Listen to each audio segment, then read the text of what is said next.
وبها أقرأ قرآني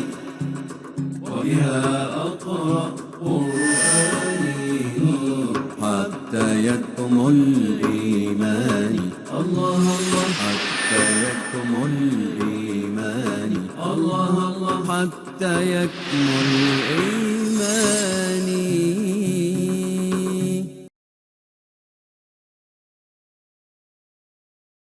Bismillah ar-Rahman ar-Rahim. Dear viewers all over the world, as usual, as I greet you with the best greeting, Assalamu alaikum wa rahmatullahi wa barakatuhu. Peace be with you. Today's episode is an answer of a question that's persisting, that a lot of people across our planet ask this question. They raise it, they want to get answer. There are some studies that are made about it.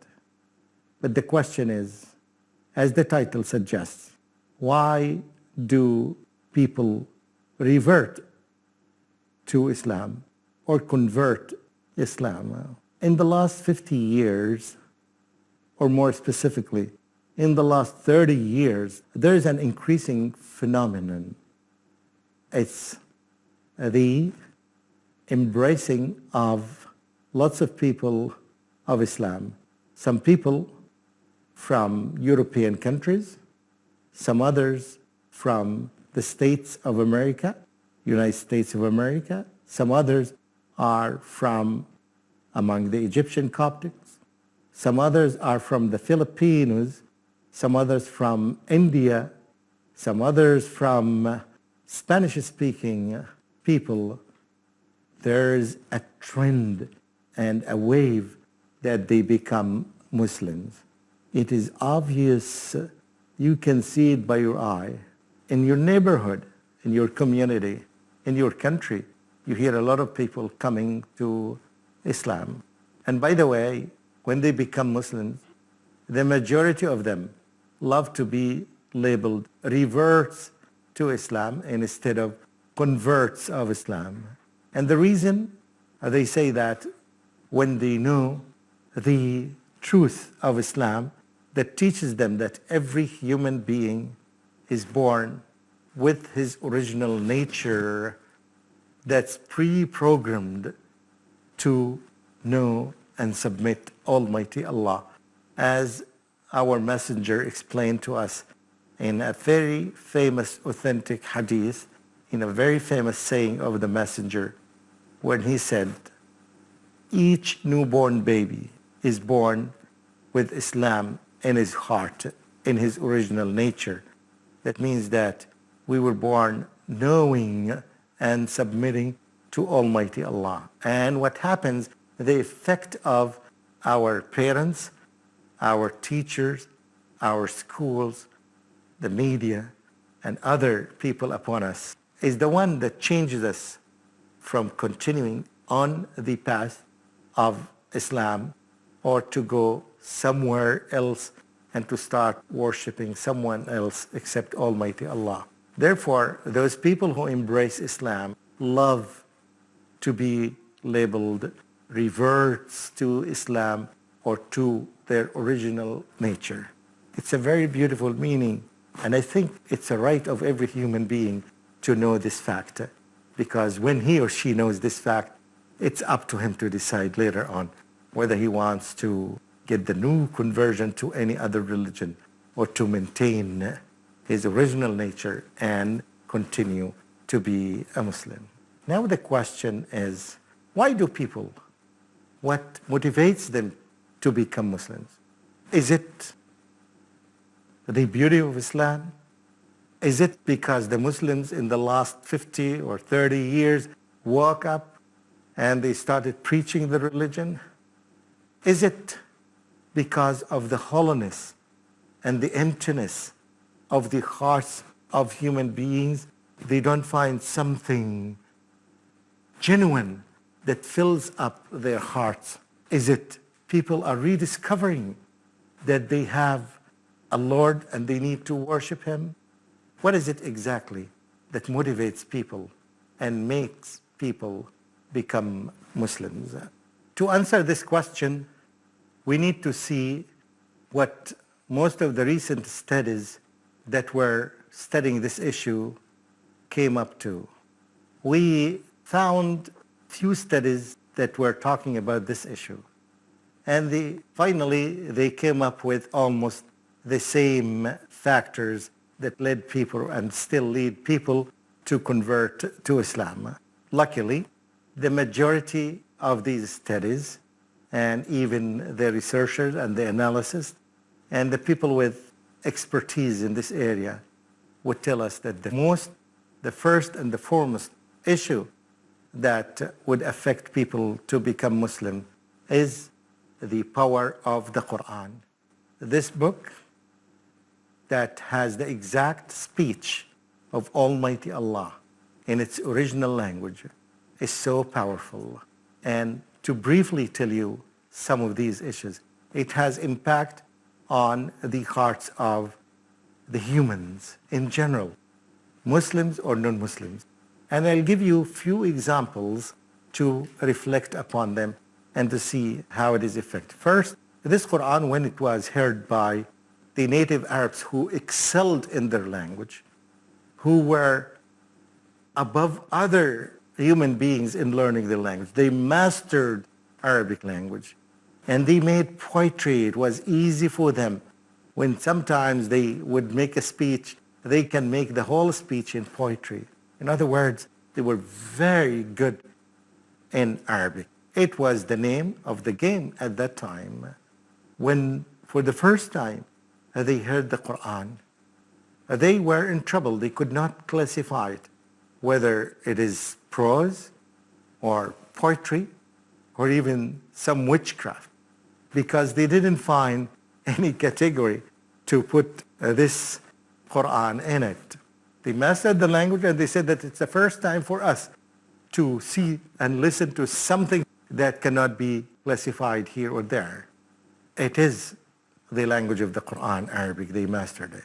Their impression when they heard the Quran, even when they were non-Muslims, they said about the Quran describing it. Some of them, some of the most famous people in Arabia said these statements. Wallahi, inna lahu lahalawa, wa inna alayhi latalawa, wa inna a'lahu lamuthmir, wa inna adnahu lamuthmir, ya'lu wa la yu'la alayhi. Oh, we swear by Allah that it is sweet, and it's coated with sweetness, and the top of it is fruitful, and the bottom of it is fruitful, and it goes high, and nothing can surpass or go higher than the Quran. There's a very famous story that took place in the United States of America, that in Arizona, in one of the universities there was a Kuwaiti student studying engineering. And at the end of the semester, there was an exam. The exam was a tough exam. Everybody felt tense and anxious. And he was the only Muslim student in the class. And all the other students were non-Muslim, approximately 40 students or so. And when the exam started, everybody was nervous. So this Kuwaiti Muslim student requested his teacher to allow him, asked him to allow him to play a tape that he promised that it will cool down the situation for the students and will make it easy for them to answer the question, to focus on the question. The professor gave him the permission, and then he started playing the tape, and the tape contained some of the beautiful verses of the Quran. Namely, it was a chapter that's labeled as Ar-Rahman, the merciful. أعوذ بالله من الشيطان الرجيم. الرحمن علم القرآن خلق الإنسان علمه البيان. And the whole verse continued like this in a very beautiful voice, and everybody felt comfortable, relaxed, and they focused on the answers. Surprisingly, when the tape came to an end, everybody looked at this Kuwaiti student and asked him to replay the tape again. This is an example of how it affects the hearts of even non-believers, and how many times we hear people talking about this and say that This is a very beautiful chanting. They call it chanting because they don't know, even if they don't understand a single word of it. And Allah subhanahu wa ta'ala in the Quran, in many places, said how this Quran affects the human heart. There are some authors of books like Farah Caesar. He's a professor of Islam in Minnesota. He had a book, a very old book about Islam. It's called Islam. Among the things that he mentioned, he said that this book has the power to make men, not only average men, to make the toughest men on the earth cry when they listen to the recitation. This is the impact of the Quran on those who understand it. And this is the impact of the Quran on those who even don't understand it. And I am quite sure that in your community, you will find a lot of people talking about examples like that. Let's take a break and come back. Dear viewers, welcome back. Let's continue our answer to this important question that's raised by many people, Muslims and non-Muslims alike. They want to know the answer, and the question is why many people convert or revert to Islam. In the beginning, I mentioned the first factor according to some of the recent studies that says that it is the power of the Quran. And this is very important for a lot of people to know that. Some people may think that it is the effect of the person who gives the speech. Some others would say that if he is charismatic, he will affect the people. But in fact, according to the study, what makes people become Muslim is the effect of the Quran. A lot of people, when they read the Quran from the beginning and they would see how amazingly it is organized and it is put in that sequence, and the words themselves, they feel that it is Almighty Allah who is addressing them, unlike other books that they are claimed or alleged to be divine. They don't have the same effect, and so on and so forth. Another factor that comes after this is the practicality of Islam. Islam is a very, very practical religion. When you try to trace any of the principles or the values that Islam encourages people to do, you will find that they suit and they are practical in the society. For example, the issue of zakah. Zakah in Islam is understood to be alms giving, or sometimes it's translated as the legal taxes, Islamic taxes, or in fact, in reality, if you translate the word zakah, you would know that it means purification. In other words, that when a person pays this money or this tax to the poor, it purifies his money and it purifies his soul as well, because he is fulfilling his promise to Allah, because he was commanded to do that.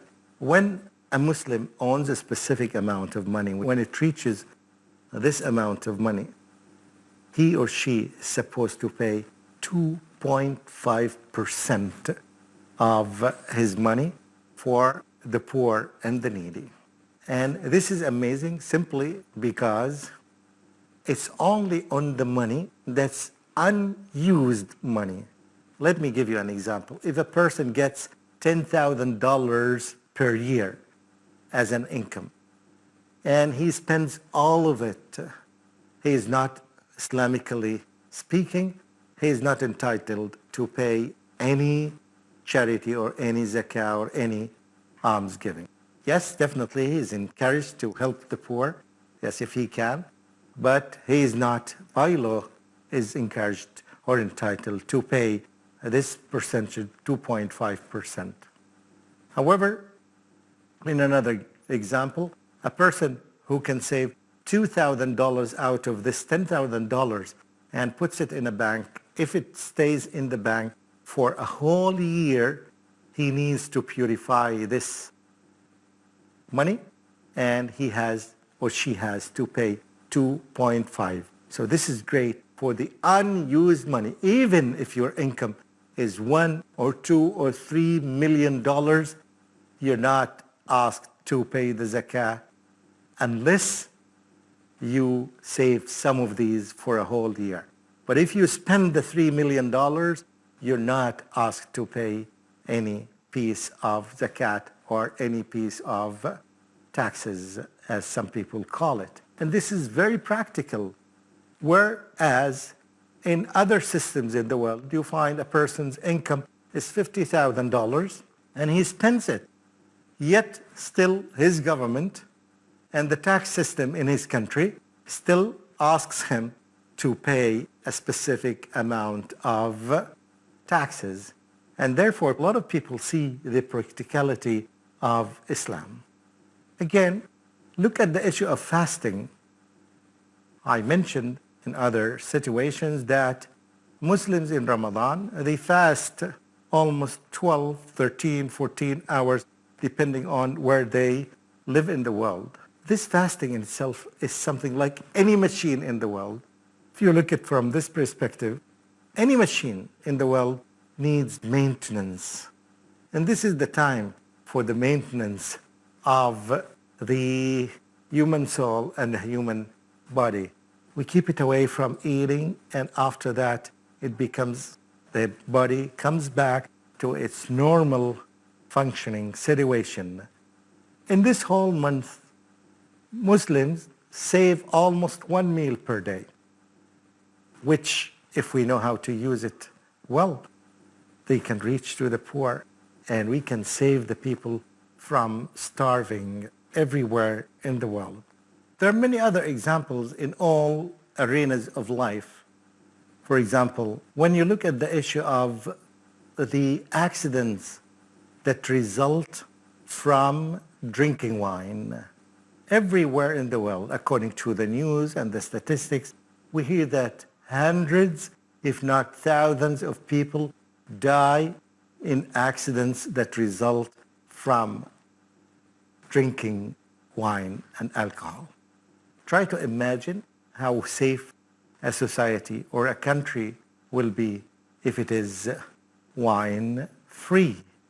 And we can compare the number of accidents in any country that does not use alcoholism. One of the American writers made a comment about the Prophet, peace be upon him, Muhammad sallallahu alaihi wasallam. He said, this author is George Bernard Shaw. He made his statement about Muhammad sallallahu alaihi wasallam. He said, had this person been alive nowadays, he would have solved the problems of the world while he is drinking a cup of tea. It's not, Muhammad, peace be upon him, is not a superpower man, but he is a person who gets revelation and guidance from Almighty Allah. So, and then again, this shows how Islam can solve the problems of human beings.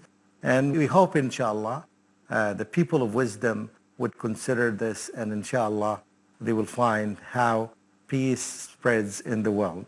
Factor number 3 is the comprehensiveness of the religion of Islam. As Muslims always say and love to say and focus on this issue, Islam is not just a religion, but Islam is a way of life, is millah, is not just deen. It is deen from one perspective and millah, a way of life at the same time. In other words, Allah subhanahu wa ta'ala created the human beings and He left, and this human being needs guidance in everything. Just let me ask you a question. How much food should we eat? And how much drink should we drink? And how much should we leave in our stomach for beer? Even to this level, Islam teaches the Muslims and teaches the humans that it's, if you want to eat, 1/3 is for the food, 1/3 is for the drink, and 1/3 is for the air. Try to imagine a religion that teaches you these issues to the degree that it goes to very minute details in our lifetime. Even it teaches a Muslim how to take a shower. It teaches a Muslim how to sleep on bed. It teaches a Muslim how to build his house. Which direction should it be? In every aspect of life, Islam covers it and gives some detailed information for the guidance of people. So at one time it may talk about politics, one time it talks about geography, one time it talks about your health, one time it talks about everything that you need in your lifetime. 24/7, there are details for you. How to get out of your house. Whether to use your right hand or your left hand. Which situation you use this hand and which situation that you use the other hand. And it gives you things that are amazing. Which things are beneficial for you in this life, which things are not. And a human being who lives in this world, every day we hear, for example, in the medical field, that a new medicine comes and overrides the previous medicine. And so you need some sort of guidance. You need people to work. There is a comprehensive guidance by Allah subhanahu wa ta'ala given to humanity of how to deal with nature, how to deal with animals, how to deal with human beings, how to deal with the parents, the amount of respect that the parents deserve, the amount of rights your neighbor should take from you, to the degree that Islam teaches people, if you are a person who gets something for your family and your neighbor sees that, it becomes a right upon you to share it with your neighbors, especially if this thing is food. When your neighbors smell the food that you have, you need to share it with them. And this, you can imagine how peace can spread if people share what they have among them with their neighbors. Islam goes to these details and tells you the rights of your neighbor, the rights of your parents, the rights of your teachers upon you, and how you can deal with each of them. And in this way, we would not leave the world for the experimentation of people, and they would tell you, do this and this, do this. You would find, for example, the tax system in the world, just the tax system. And in every country, there is a different percentage. Based on what? And this tells you that you need something that would really be general among all human beings. Why people in that state or in that country pay more taxes than other people in another country? It is the same life. Why should we do that? Or this would make people migrate from one country into another if they can. And this may have a great impact. But if it is only from divine, it would be applicable to all human beings, to all environments. This is the greatness, one of the great issues in this religion, that it is so comprehensive.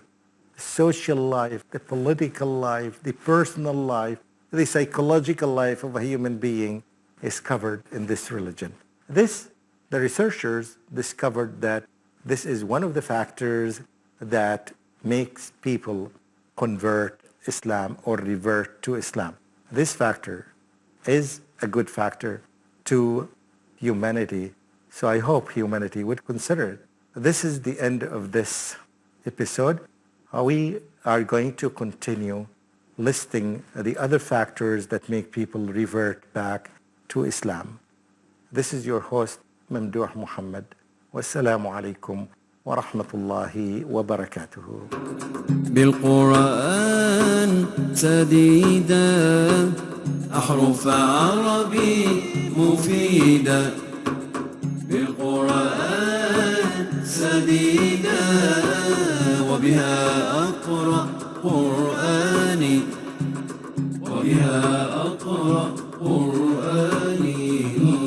حتى يكمل الإيمان الله الله حتى يكمل الإيمان الله الله حتى يكمل الإيمان